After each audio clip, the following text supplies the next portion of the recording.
Good day, good morning, good evening to everyone, wherever you may be, whoever you may be, whatever situations you may encounter.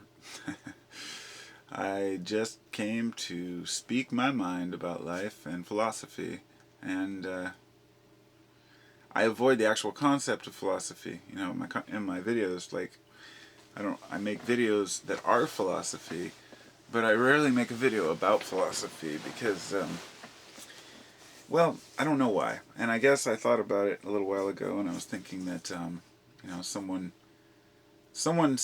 called me a philosopher. Not someone, I mean, lots of people have called me a philosopher, but, recently, someone said, "Oh, you're a philosopher." I said, well, I guess so. You could look at it that way. Um, but I realized that I go by my intuition, my virtues, I use my sense to really analyze the way I behave in certain situations. In this particular, I was very modest about it, or humble, I guess. And when I thought about it, I thought, why? Well, the reason why, in my mind, is because I see philosophers as the pinnacle of human life, the most highly contributing members of our society are philosophers. Now, I don't consider myself a highly contributing member of society, but I practice philosophy in order to where I may attain that one day, to where I can be that old man with such integrity that everybody, wants to be friends with them, and everybody says, "Oh, he's such a cool guy." I don't want to be the grumpy old fuck that basically complains about everything. So when somebody said that I'm a philosopher, I was humbled, but I was also modest about it because I saw philosophers as, it's almost like somebody saying, "Oh, you're very intelligent," but that's not what philosophy is about at all. But in that same sense, like if somebody says, "Oh, you're really smart," people tend to be like, "Oh, I'm not that smart." And that's kind of like how it is with philosophy in my mind. But I realized I can embrace that I could say, "Yeah, I'm a philosopher." That's what I do. When I'm at work, people always find it kind of humorous when they ask what I'm listening to on my headphones, and I say philosophy. They just give me this funny look. It's like most construction sites, you've got guys cranking out crappy music or Howard Stern talk radio, that kind of crap. Garbage, just garbage.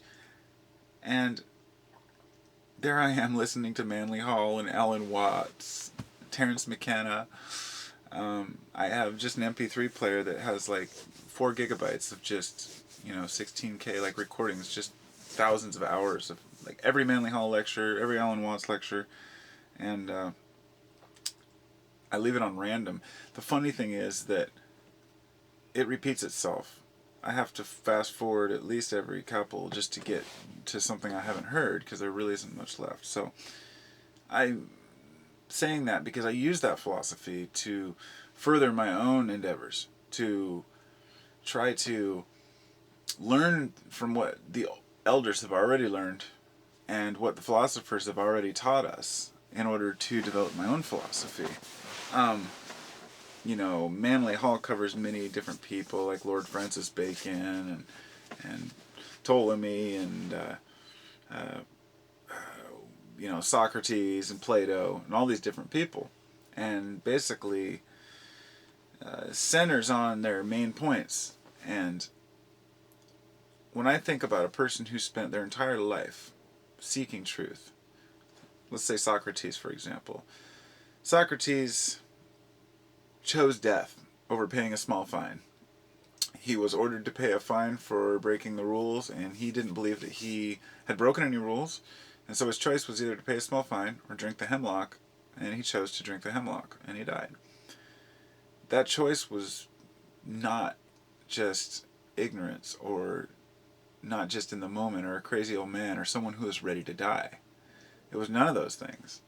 It was a man with virtue and integrity, a man that knew that he had to live by his code at any cost. And as long as no harm comes to others, then he'll be better off. Now, this is a man who spent his entire life in a civilization that didn't work as hard as we do. they didn't have as many distractions. There was no TV, no radio. There was no, there were events locally, and people worked in the fields and whatnot. But generally, a lot of these people lived pretty mellow lives, and they had a lot of time to think. So when I think back to all the thinking I've done in the last 25 years about who I am, I'm 37 now. I guess I probably started in it when I was in my mid-teens. I think, okay, so that's like nothing. I mean, there's people who have spent 75, 80 years of their life learning the same thing and had much more time to do it. Folks who can teach us something if we're willing to listen. Folks who can tell us what paths we shouldn't follow in order that we don't fall down the same holes as our ancestors. And this is really important to me because there are a lot of people out there trying to live life well. And I see it all around me, and people who think that they're doing what's right by climbing the corporate ladder or, making more money or having more stuff, but it's not even just materialism or finances. It's those who thrive on misery of others, those who complain, those who start wars, and those religious folk who have intolerance toward all other religions or any other religions. If a religion has even intolerance towards one other religion, then it failed. It will never work. I've had this debate with Christians, and I know I've turned a lot of them off, and I decided, well, I'm not going to bite my tongue over this issue because it's the most important issue to me right now is religion, because religion is corrupting spirituality in its true sense. It's corrupting the growth of man by shutting doors in people's faces because of their other beliefs. And this is a major controversy. I mean, it's the biggest issue. And what it does is it puts me in a place where I can't speak my mind to a lot of people, because if I say that, I don't even use the word God. I can't use intelligent design. I can't use creator. I can use the universal intelligence, but even that basically is just a roundabout way of saying the same thing. And maybe that's my own problem because of the way that I grew up I didn't grow up with any religion in my family, and I had no idea what life was about. I was not taught to be a materialist. I was not taught to be a spiritualist. I was just a person who found my own path. And I was very anti-religion for many years, but never to the point where I could really convince myself that everything was here by chance. And this is where my philosophy has led me now, is deeper and deeper into this idea that, I made a video yesterday about plants, the life of plants. Please watch it if you haven't, or at least see the real video. It's a nature documentary. Just amazing stuff. The stuff that I learned in there was stuff that I'd already known, but finally in a scientific format. Nothing is accepted in the scientific community unless it can be proven. The existence of God or a spirit or the essence of mankind can never be proven because mankind is not apt to receive it. We are not capable of observing the whole as we are only a part. Think of it as if each one of us are on a soccer ball, and each one of us have our own little hexagon, octagon, whatever they are. And you can see a little bit next to you. You can see a little bit on the horizon, but you can never see the whole, ever. And that's the situation we're in as people. So there's a lot of snide comments saying, as soon as a person says, hey, things maybe are here for a reason, all of a sudden everybody jumps down their throat. Oh, you're religious. Oh, you're just a Christian freak. Your fake God is no good. And it brings in all this controversy. So I avoid those particular topics sometimes just because it's not worth it. It's not that I don't have an opinion on it. It's that other people's opinions are so skewed often and not thought through. There is the person who used to be religious who now bashes it because they have been fooled for so long. There's the person who just found religion who is all of a sudden all engulfed in it, and everybody else should come join him, just like the guy who quit smoking. There's the person who spent their entire life in a religion, so they're afraid to break away from it because it's all they know. And then there are the majority of people who just think that they're part of a religion because it gives them a way to say, this is what I am. I'm a carpenter. I'm a Christian. I'm a man. I'm white. All the different things people can use to identify themselves. So gender, color, nationality, all these things, they're just surface. They're nothing. They're nothing. The color of a person's skin is such a menial thing, such a mundane thing, but we still have racism prevalent everywhere. But philosophy will teach a person that racism isn't something that people are just going to stop doing or stop tomorrow. And by the most important thing I learned in school was, if you don't learn history, then it repeats itself. And at the time when I was in school, we all heard that. When I was in school, I thought that was the dumbest thing ever. In fact, I remember thinking about that comment, saying, "Oh, that's such bullshit." I think that many of the things that we learn when we're young just aren't put in the right context to where a kid can understand them. If they were to say, well, people should learn about who they are and develop values in order so future wars will not break out and kill people over mundane differences. Or, something to the effect of, this is the result. You can't say history repeats itself. We know that it does. Everything's cyclical, but history is history. And now is now. We have a completely different world to live in now. So, but now that I look at it from a different point of view, history does repeat itself, not just throughout the millennia, and not even through the decades, but it's cyclical through the years. It repeats itself. Every fucking president we have, oh, another guy, the same old thing. Oh, everybody's going to argue back and forth, and then eventually then the guy's going to get elected, and then half the country's going to bitch about the president, and the other half's going to go, all right. And then the next president will get elected, and we'll go back to the right wing, back to the left wing. And this kind of stuff is important to learn, because it is history, and it will change our perceptions of, well, who we are as people.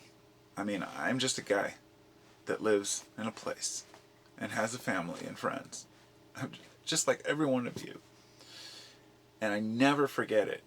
When I look at another person in a car driving past me, I try really hard, and I've gotten better at it, to say, I'm not going to judge them by the car they have, by what they look like, the mood they might be in, or how they're driving. I don't know the circumstances. A person could be a very nice guy that happens to be driving a BMW. And I'm not going to judge a person based on their car, but it's hard not to. So, this kind of leads me to the floaty, hyper-enlightened folks. Because somebody commented on a video. I made a video a while back called "Don't Be Fooled by the Hyper-Enlightened." And a person made a comment saying, well, he said, I don't want to be, sound rude, but perhaps somebody may have more insight than you. Maybe people are more aware than you. I said, no, nobody's more aware than me. No, I'm just totally kidding. No, I thought about it, and I was like, oh, of course. Yeah, there's lots of people that probably have completely, different awarenesses and are not more aware, but more aware in a certain senses. And that's the beauty. We can combine those efforts. So the beauty of being a philosopher is you meet other philosophers, there's no conflict. You discuss the issues, and if you say something that resonates with people, they'll maybe change their outlook on it. Now, when two religious people talk, it's a completely different story. Nope, it's not in my book, it's not true. There's no thinking involved in being a fucking dogmatic religious fanatic. There is no thinking involved at all.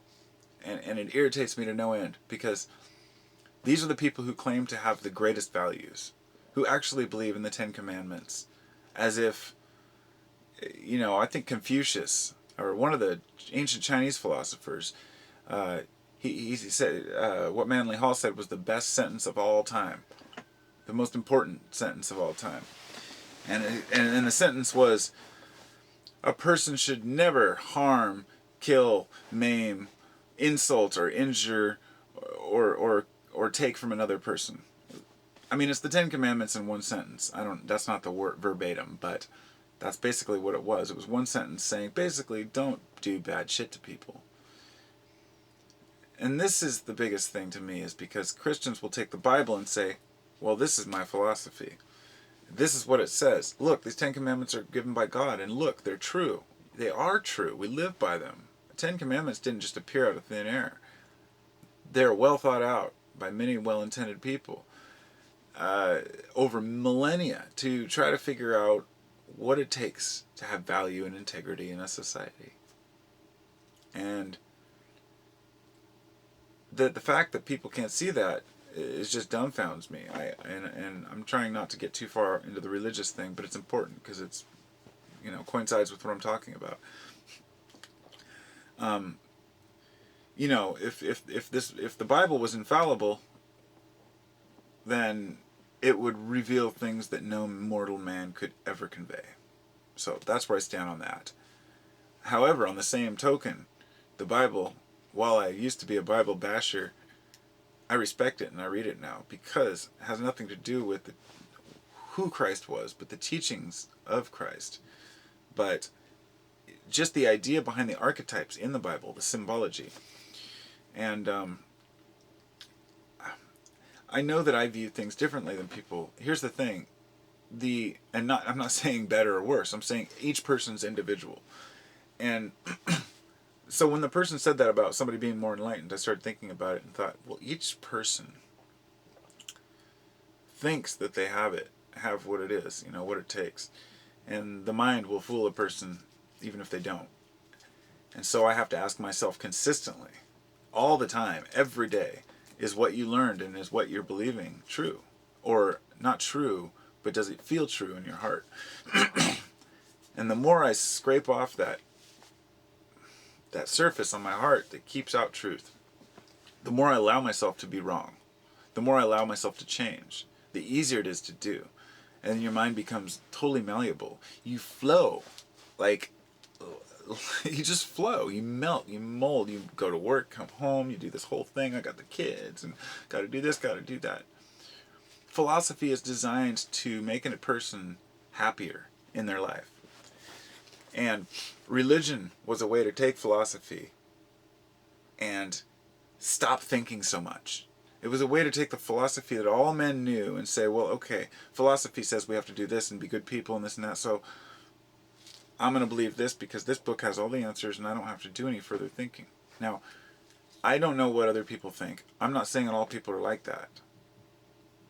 But I don't know what another person's thinking, when they completely shut out everyone else. Like, my mindset is so open to everyone that I even listen to Christians if they have a new part to tell me about the Bible, or I'll listen to Muslims if they want to talk about Allah, although very rarely, because most of the Muslims and Christians, the hardcore ones that have retorted to me, have and not all, I have a lot of good friends that are Christian, but a lot of them just say, oh well, you're out of the light of God. And I say, look, I accept you for your beliefs. I can't say that I agree that they're right, but I accept you for who you are, and I would only hope that you'd do the same.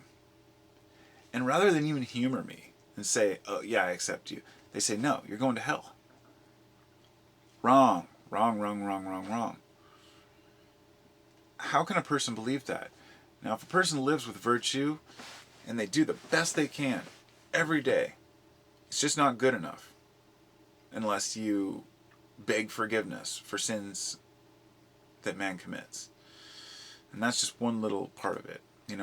I don't even talk about the Muslims, because they make me sick too. I mean, the hardcore ones, the dogmatic part where they believe that they're really going to die, go to heaven, and there's 72 virgins waiting for...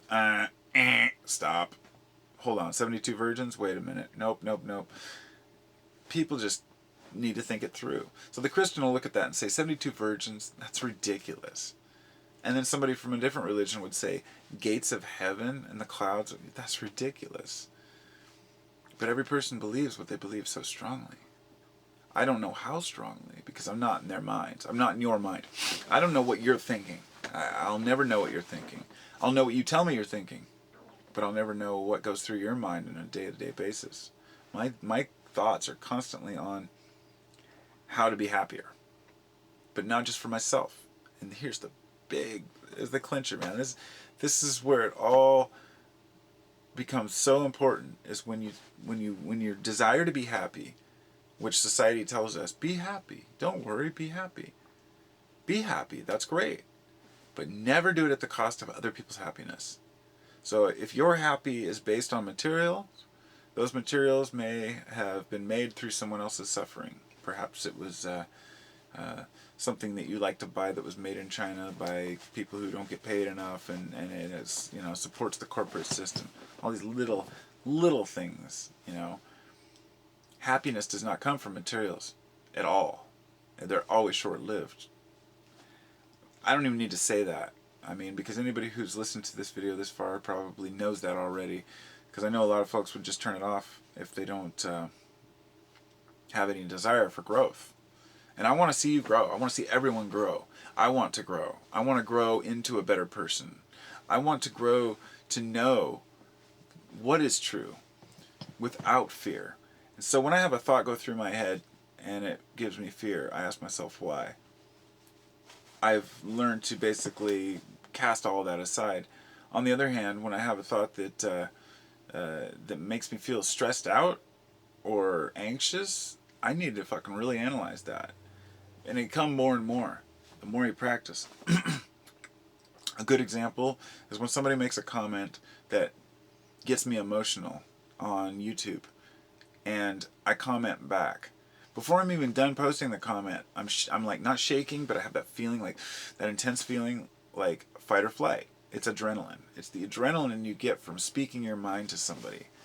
But I don't get it when I'm speaking in general. When I'm just saying or typing something like a message back, even if I'm speaking my mind, if I'm doing it respectfully, I don't get that. If I get that feeling inside and I post it anyway, I almost always go back and read it and say, fuck, I was being a dick, and I'll apologize. The noblest thing you can do is to apologize when you make a mistake. And I know that sounds cheesy.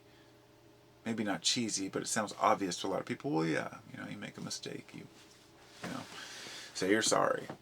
But how many people really do? And how many people have ever come up to you and apologized for something they did to wrong you? And when they did, how did it make you feel?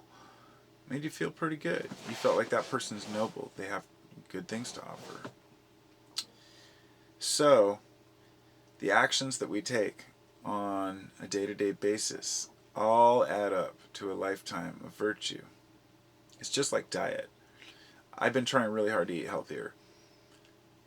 The guy I work with, I said, I'm just kind of haggard, I'm going to go home because I was tired yesterday. Really, I just wanted to go. I wasn't really that tired, but he's like, too much sugar. He's from El Salvador. He's like, you're drinking too much sugar, all that soda, it's bad for you. And I got kind of offended, because he was right. But I was aware that I was offended because he was right instantly. And I was defending myself. I'm like, oh, no, I have my green drink. I make my smoothies at home. I have granola in the morning, and I have these steel-cut oats and oatmeal, and I like to have my sandwich for lunch and yogurt. And I realized I'm just telling that to myself. He doesn't care what I eat. And I just kind of laughed, and I just said, you're right. I got to stop drinking soda, And the defensive mode kicks in when somebody tells you something that you know is true. So my point to that is that when you learn to embrace that, every time it happens, it's like somebody says something and you get a pit in your stomach. Ask yourself why. It's almost always, in my case, it's almost always because it's true. Or it's something I know I need to work on. Kind of like when you're really stressed out and somebody tells you need to stop stressing. Like, shut up. Or when you've had a toothache for weeks and then somebody says, you need to go to the dentist.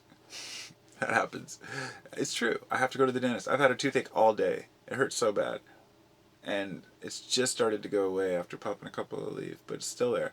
And I've forgotten all about it because I'm so engulfed in what I'm doing here, talking, and philosophizing and spitting a bunch of random garbage out. But sometimes I question myself, and that's the philosopher's, I guess, best friend is himself, because only yourself can tell you when you're wrong, truly wrong. And all the things that I used to stress about, I don't, but all the things that I never thought about, I do. Like, I guess so. If a person can be aware of the fact that the universe has meaning, then he could start from there. A person needs to have faith, and not in a god, not in some guy with a beard in the sky. A person needs to have faith in integrity, whatever cause. A person has to have faith that if they don't have integrity, they'll be miserable. So if their integrity is based on God, that's fine. If their integrity is based on just good living, that's fine too. An atheist can be one of the most integrated people as long as he's not bashing religion. On the other hand, he might get kind of upset because he sees what religion does to the world. So on the other hand, an atheist is saying, well, I have nothing, but an atheist, or no belief. But an atheist can be, it's almost like a lot of atheists want to prove that they have a lot to contribute, so they do good things, and they try to help people. But being an atheist isn't productive either, any more than, believing in, every word of the Bible, verbatim. There's no just solid way to be. There's no ground. There's no, okay, this is what you aspire to. This is where you want to be. This is the level that you want to be at. And that's the misconception I want to get across here. Because when the person, back what I was saying at the beginning, when the person said that, maybe somebody could be more enlightened than me, my thought was that, yeah, of course, lots of people are, but not more enlightened, differently enlightened. That's the beauty of it. It's like, okay, so each person who is a philosopher may have the same basic framework, but the floor plan is completely different. And that's where you develop your virtues and your integrities, and you start figuring out what's important to you. And then you'll find that if you really are a philosopher and you really strive towards values, then you will find that you share those same values with most people. And it's not something you have to learn, it's something you feel. Because you'll feel when you do something wrong. If you screw somebody over, you'll know it. If you are striving for happiness through material gain, you'll know it. I am not opposed to material goods. I know I say that a lot. Say material. What I mean by material is anything that has substance that you can't take with you. If you die tomorrow, can you take it with you? And perhaps we can't take anything with us. But we can leave a clean house. And that's it right there. It doesn't matter if we are all here by chance. You still want to leave a clean house when you die. You want to have people remember you as a good person, because it's more likely to make them want to be a good person. As long as we're acting like our ancestors, we're going to continue to produce more people like our ancestors. Now, I know people have kind of these rose-colored glasses view of our forefathers, the fathers of our country, the founders, and the way the world was, the way this country was, is a good example. It was never like that. There's been corruption since day one. George Washington brewed whiskey, and he, I believe, made it illegal for anybody else to make whiskey so his company could make the money. And he grew hemp, had slaves, and it goes on down the list of every president in the beginning. All the people who signed the Declaration, they all had issues. I'm not dissing on the country, I'm not dissing on that. I'm just saying people are people. And when we remember history, we always remember these virtuous guys, the upstanding fellows, and it's just not like that. It is fortunate that we remember the past in a positive light, but it's unfortunate that we don't see those mistakes that we've made so many times, so we can stop making them now. It's almost like we've covered up our past with this, like, oh, look how great it was. And that's not going to help us move forward. Because until we see these mistakes that have been repeated over and over, until we're told the truth, until we know what's really going on, we're forced to think for ourselves. And in the end, we're all forced to think for ourselves anyway. It's like, wherever you go, there you are. You know that saying? It's so, yeah, wherever you go, there you are. And I've mentioned before that, if you can't take it with you, it's not worth having. And I don't want people to think that I'm just this guy who's totally opposed to material goods, because I got stereos, records, telescope, fucking bike and car and speakers and all kinds of fun shit that I like to play with, But I don't buy meaningless junk anymore. Not like I did when I was younger. From the time I was in my 20s, and I got my house till, my mid-30s or early 30s, I wasn't a materialist, but I was addicted to having stuff, to buying stuff. I would get up in the morning and drive down to Goodwill to try to find that one stereo that might have just gotten stocked, because I was really into vintage equipment. Like this one right here. This little thing, it's a Pioneer. I used to pick these up all the time. But anyway, I realized that I was just striving for something. I was yearning for something, and I can't go to Goodwill every day. So I just looked at my camera, and it says I have 1 minute left, so I guess that means I better go. And it's been great, and I hope I can continue this conversation with myself and with you, because I have more to say about philosophy. It's one of the most wonderful things in the world. Philosophy led me to realize materialism wasn't doing it, and it never will. So, namaste, everybody. I love y'all. We'll continue this journey. Peace.